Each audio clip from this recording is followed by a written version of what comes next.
क्या वास्तव में उत्तर प्रदेश में भारतीय जनता पार्टी को सिर्फ 2 सीटें मिलेंगी? और मीडिया कह रहे हैं वाह रे वाह, वाह रे वाह। दोस्तों नमस्कार, ये बात बहुत ही सोचने वाली है। अब ये सुनाई देने लगा है उत्तर प्रदेश में विपक्ष के नेताओं की तरफ से कि पूरे 80 की 80 सीटों में प्रदेश के अंदर सिर्फ और सिर्फ भारतीय जनता पार्टी को 2 सीटें मिलेंगी।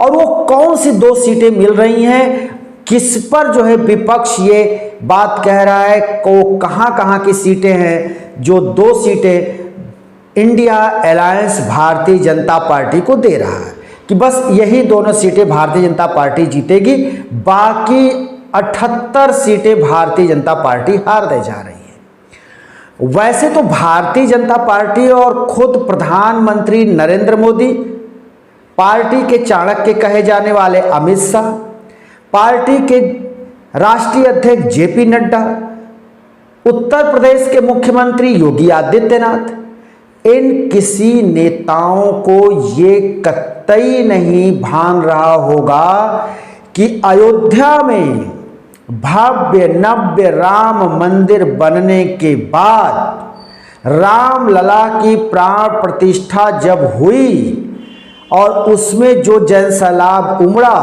उसको देखकर कम से कम ये नेता आश्वस्त थे, निश्चिंत थे कि आने वाले वक्त में यानी 2024 चुनाव की नैया रामलला पार लगा देंगे।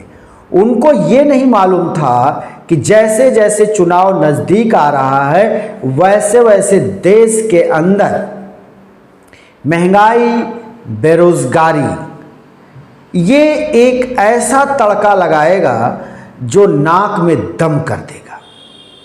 यही वजह रही कि खुद प्रधानमंत्री पहले चरण, दूसरे चरण, तीसरे चरण, चौथे चरण में बार बार नैरेटिव बदलते रहे। बीजेपी जहां नैरेटिव बदल करके लोगों के बीच आई, जनसभाएं की, रोड शो की, वहीं विपक्ष सिर्फ और सिर्फ इसी मुद्दे पर अड़ा रहा कि ये सरकार अंबानी अडानी की सरकार है, इस सरकार में रोजगार नहीं है, इस सरकार में स्वास्थ्य की सुविधा नहीं है, सरकार में कमर तोड़ महंगाई ला दी है। तो ये मुद्दे लगातार विपक्ष के बने रहे और विपक्ष उसी पर स्टैंड लेता रहा। और धीरे धीरे देश के जब पूर्वोत्तर हिस्से में चुनाव का रथ पहुंचा तो ये मुद्दा गर्म होने लगा। और पूर्वोत्तर में तो सिर्फ और सिर्फ बेरोजगारी का मुद्दा ऐसा सिर चढ़कर बोल रहा है जिसकी बानगी बिहार में आप तेजस्वी यादव के जनसभा में देख सकते हैं।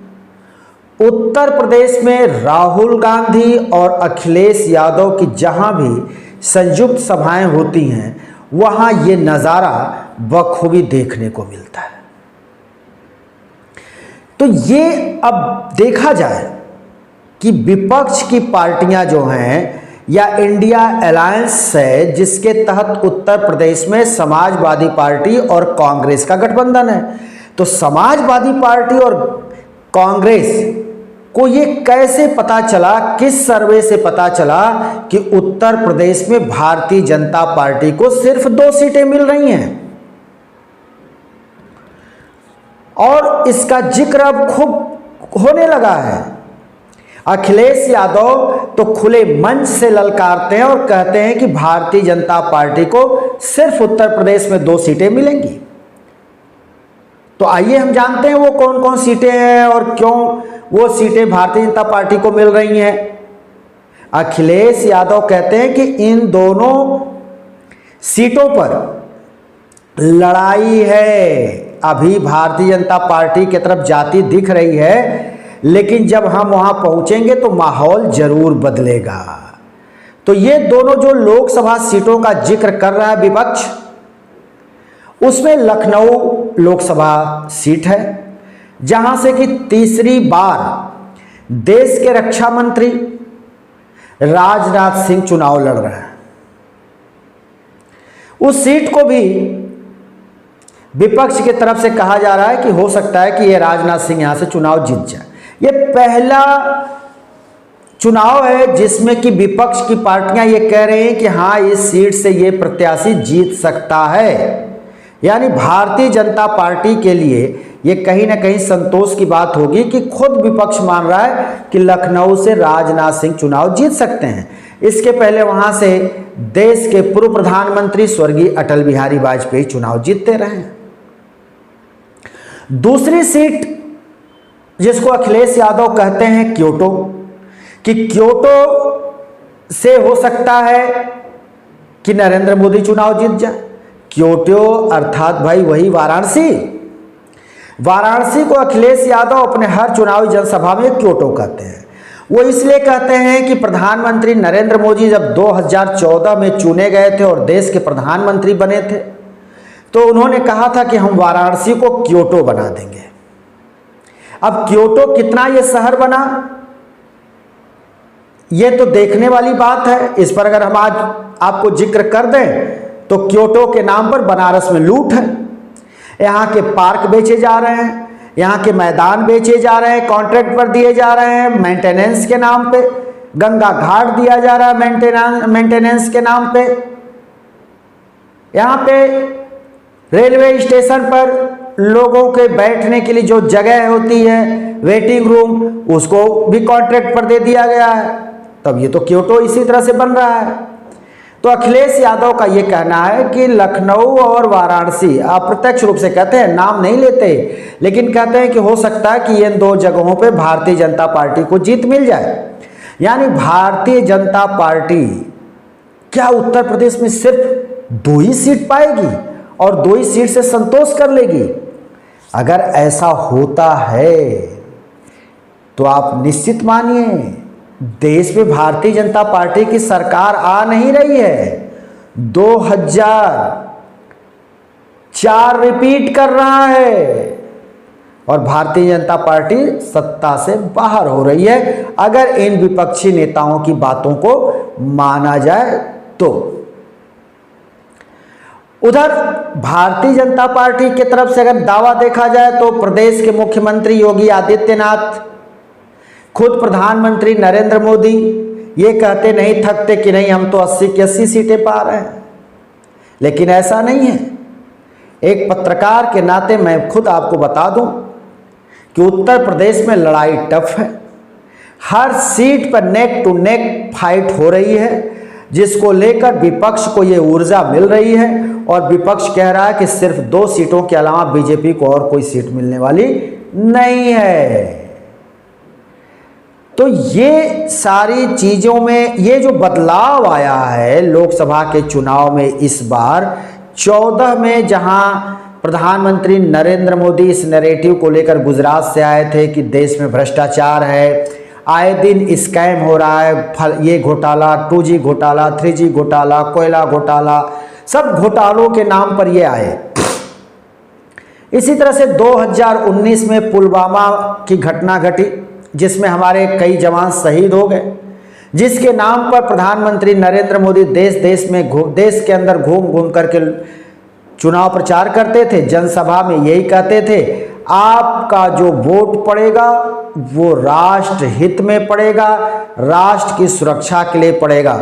तो देश के अंदर उस वक्त एक राष्ट्र हित के नाम पर वोट पड़ा और भारतीय जनता पार्टी प्रचंड बहुमत से देश के सत्ता को संभाली। लेकिन हैट्रिक लगाने उतरे प्रधानमंत्री नरेंद्र मोदी और भारतीय जनता पार्टी को ये थोड़ा सा भी इल्म नहीं रहा होगा कि इस बार के चुनाव में सब कुछ उल्टा पड़ जाएगा और हावी हो जाएगा बेरोजगारी। और बेरोजगारी ऐसी हावी हुई कि इस बार का जो ये लोकसभा चुनाव हो रहा है ये राष्ट्रीय लेवल का चुनाव होता है।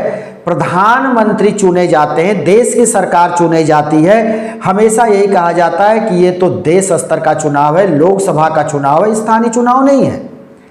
लेकिन इस बार कहीं न कहीं ये चुनाव स्थानीय होता नजर आ रहा है। पहली बार प्रधानमंत्री लाख कहते हैं कि आप हमको देखिए, आप हमको वोट करिए, लेकिन जनता इस बार स्थानीय बना दी है। वही अखिलेश यादव तो यहाँ तक कहते हैं कि जो चुनाव हो रहा है वो पहली बार ऐसा हो रहा है जिस चुनाव को कोई नेता और कोई पार्टी नहीं लड़ रही है, चुनाव सीधे सीधे जनता लड़ रही है। तो ये निश्चित तौर पर इसको एक शक्ति और एक विश्वास भी कहा जा सकता है कि जनता खुद इस बार कहीं ना कहीं साइलेंट है, बोल नहीं रही है, कहीं कोई शोर नहीं सुनाई दे रहा है, जिससे कि विपक्ष की पार्टियों को एक ऑक्सीजन मिल रहा है। ये ऑक्सीजन कितना कारगर होगा ये 4 जून को पता चलेगा। लेकिन अभी अगर देखा जाए, चाहे वो मीडिया के जो जानकार हैं, साइकोलॉजिस्ट हैं, वो सभी इस वक्त जो है बड़े ही पसोपेश में हैं जब देश में 5वें चरण का चुनाव हो गया। लेकिन वो किसी भी नतीजे पर पहुंचने की स्थिति में नहीं है। वैसे तो 1 जून को जब चुनाव संपन्न होगा शाम को 5 साढ़े 5 बजे, तो उसके बाद तमाम एग्जिट पोल आएंगे। फिलहाल इस वक्त कुछ भी कहना उचित नहीं होगा, क्योंकि किसी के समझ में कुछ आ नहीं रहा है। तो ये आने वाला वक्त जरूर बताएगा। लेकिन सत्ता पक्ष और विपक्ष दोनों के अंदर बेचैनी है। सत्ता पक्ष बड़े असमंजस में है, तो विपक्ष को लगता है कि अगर मतदाता साइलेंट है, बेरोजगारी का मुद्दा चल गया, महंगाई का मुद्दा चल गया, तो निश्चित तौर पर सत्ता में परिवर्तन होगा। दोस्तों, हम फिर किसी दूसरे वीडियो के साथ हाजिर होंगे। तब तक के लिए शिवमूर्ति दुबे को दीजिए इजाजत।